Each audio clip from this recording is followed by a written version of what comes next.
আমানত ৮ প্রকার। ২ নাম্বার, অঙ্গ প্রত্যঙ্গ গুলা গুনাহের কাজে খরচ করার নাম খেয়ানত।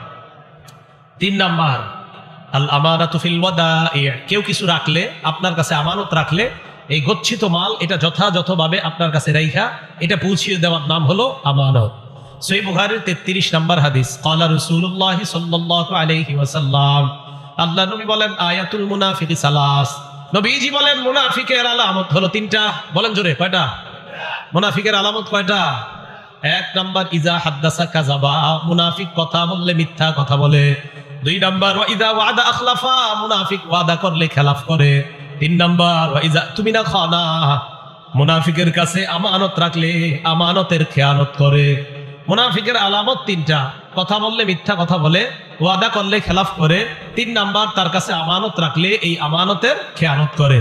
আবু দাউদ শরীফের ৩৫৩৫ মানে ৩৫৩৫ নাম্বার হাদিসের বর্ণনা, ক্বালা রাসূলুল্লাহ সাল্লাল্লাহু আলাইহি ওয়াসাল্লাম, আল্লাহ নবী বলেন, আদ্দিল আমানাতা ইলা মানি ইত্তামানাকা, তোমার কাছে যে ব্যক্তি আমানত রেখেছে তার আমানতটা তুমি যথাযথভাবে আদায় করে দাও। ওয়ালা তাকুন মান খানাকা, তোমার সাথে যদি কেউ খেয়ানত করে তুমি তার সাথে খেয়ানত করবা না। বুঝেন? আপনি বললেন, হ্যাঁ ও আমার সাথে খেয়ানত করছে, আমি ওরে দেখায় দিব। নবীজি বলে, না, তোমার সাথে যদি কেউ খেয়ানত করে তুমি তার সাথে খেয়ানত করবা না, কারণ তুমি তো মুসলমান, সে মুনাফিক হোক, তুমি তো মুসলমান, তুমি খেয়ানত করে মুনাফিকের পরিচয় তোমার মধ্যে নিবা না। যে খেয়ানত করেছে এটা তার ব্যাপার। নবীজি বললেন, তোমার সাথে যদি কেউ খেয়ানত করে তুমি তার সাথে খেয়ানত করবা না, বরং তোমার কাছে যদি কেউ আমানত রাখে এই আমানত তুমি যথাযথভাবে পৌঁছিয়ে দাও। আল্লাহ আমাদের সকলকে এই জাতীয় আমানতগুলা রক্ষা করার তৌফিক দান করেন। এই আমানতের খেয়ানত কেউ করেন না। সম্ভবত বোনের পুরোপুরি অংশ দেন সবাই? বোনের অংশ, হ্যাঁ, আপনার আব্বা যে মারা গেছে আপনার বোনের অংশ পায় না, দেননি পুরোপুরি। যদি না দেন তাহলে আপনার কাছে রয়ে গেছে, আপনি ৫ ওয়াক্ত নামাজ পড়ার আর কপাল কালো বানায় ফেলছেন, তাই না? হ্যাঁ, এই তো আপনি হজ করছেন ৩৮ বার, আর আপনার বোনের হক আপনি দিচ্ছেন না কেন? এতদিন পাইলা টাইলা বড় করলেন, বিয়ে শাদী দিয়ে দিচ্ছেন, আর হক কেন দিবেন? এইগুলা বলে। আর বোনেরও এমন আজীব, কয় এই হক নিয়ে যাওয়ার পরে ভাইয়ের বাসায় আর আসবো কিভাবে, মানে এইগুলা চিন্তা চেতনা এদের মাঝে, মানে এমন কেন হবে? মানে এটা তো উনি পাও না, সে পাও না। আপনাদের ভাই বোনের সম্পর্ক তো থাকবে, এটা যে যাত্রা পাওনা দিয়ে দেওয়া। এই আমানত আপনার যাদের কাছে আছে, আপনাদের কাছে, আপনারা অনেক হজ করছেন, হ্যাঁ, জাহান্নামে যাওয়ার জন্য আপনি নিশ্চিত প্রস্তুত থাকেন। যদি কারো হক মেরে থাকেন, হক কিন্তু আদায় করেন তাড়াতাড়ি, না হয় বিপদে পড়বেন। আমি সত্যি বলছি, বিপদে পড়বেন। আল্লাহ আমাদের সকলকে এই আমানত গুলা যারা পাওনাদার তাদেরকে পাওনা বুঝিয়ে দিয়ে আল্লাহ যেন মৃত্যুর আগে এই পাওনাগুলা বুঝিয়ে দেওয়ার তৌফিক দান করেন। এটা গচ্ছিত সম্পদ। ৪ নাম্বার, আল আমানাতু ফিল আমাল, যারা শ্রমিক আছেন, আপনারা যে কাজ করেন এই কাজ আপনার কাছে আমানত। আপনি আপনার মালিকের সাথে বেঈমানি করা আমানতের খেয়ানত। যারা শ্রমিক আছেন, এই শ্রমিক যে কাজ করেন এই শ্রম দেওয়া আমানত। আপনার মালিকের সাথে আপনি ওয়াদাবদ্ধ হয়েছেন ৫ ঘন্টা কাজ করবেন, আপনি ইচ্ছাকৃতভাবে আধা ঘন্টা কম কাজ করা, এটা আমানতের খেয়ানত। এটা ওনাকে জানাইতে হবে, যদি না জানান আপনি আমানতের খেয়ানত করলেন। কথা কি বুঝে আসছে? এটা ৪ নাম্বার, আল আমানাতু ফিল আমাল, শ্রম দেওয়া। এই শ্রম দেওয়ার ক্ষেত্রে যদি কেউ অন্যায়ভাবে উল্টা পাল্টা করে এটা আমানতের খেয়ানত। সকালবেলা আপনার অফিস 10টা থেকে, আপনি জানেন ঢাকা শহর জ্যামের কথা, এরপরেও আপনি রওনা করছেন 9:30টায়, অফিস 10টায়, রওনা করছেন 9:30টায়। ঢাকা শহর 9:30টায় রওনা করা মানে আধা ঘন্টা রাস্তা, সামনে যাইলে আধা ঘন্টা গেলে আপনার অফিস। তবে 9:30টায় রওনা করা মানে 11টার আগে বুঝতে না পারা। এখন আপনার বস আপনারা ফোন দিছে, কই আছো তুমি? আর আপনি বললেন, স্যার এই তো মানে কই? আসলে আপনি আছেন এখনো বনুশ্রী, আপনি বলতেছেন নোয়াখালী ক্রস করছি। মিথ্যা কথা। এই যে আপনি এটা, হ্যাঁ, এটা আপনি শ্রম, আপনি তো ওনার কাছে এই যে কি এই সময় তো আপনার কাছে উনি পাও না, আপনি কেন মিথ্যা কথা বলবেন? এটা আমানতের খেয়ানত। আমি হক কথা এটা বলতে হবে। আপনি সত্যি আপনি অন্যায় করছেন, আপনি কেন দেরি করে রওনা করছেন? আর আপনি এত দূরে বাসা নিয়েছেন কেন? আপনি যেই বাসা থেকে আপনার যাইতে মিথ্যা কথা বলা লাগে 14টা, আপনি কাছে বাসা নিতে পারেন না? শ্রম দেওয়ার ক্ষেত্রে এই জাতীয় কাজ করা এটা আমানতের খেয়ানত। এই গেল ৪ নাম্বার। ৫ নাম্বার, আল আমানাতু ফিল বাই'i ওয়াশ শিরা, ক্রয় বিক্রয়ের ক্ষেত্রে আমানত। ক্রেতা বিক্রেতার সাথে সত্য কথা বলা এটা আমানত। বিক্রেতা ক্রেতাকে কোনোভাবে ধোঁকাবাজি করার চেষ্টা না করা এটা হলো আমানত। ক্রয় বিক্রয় করার ক্ষেত্রে আমানতদারি। আপেল কিনলেন আপনি একজনের কাছ থেকে, আপেল যিনি বিক্রি করলেন 1 কেজি আপেল দেওয়ার সময়, এবার আপেলটা যখন দিবে দেওয়ার সময় আস্তে একটা আপেল নিচে রেখা দিয়ে আপনাকে একটা কম দিয়া দেয়।